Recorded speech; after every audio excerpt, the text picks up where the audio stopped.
Nagbangayan naman sa issue ng flood control project sina House Speaker Martin Romualdez at Senador Chis Escudero.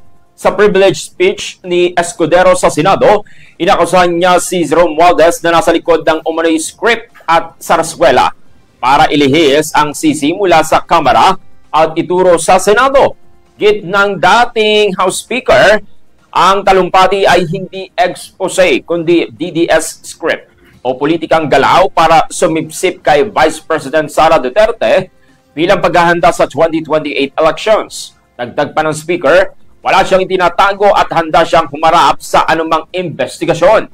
Sa halip, pinamon pa niya si Escudero na magpaliwanag sa mga isyong ibinabato laban dito. Pero depensa naman ni Escudero, pinapakulang daw ang mga senador para mailihis ang atensyon mula sa mga kongresista kaugnay sa flood control project.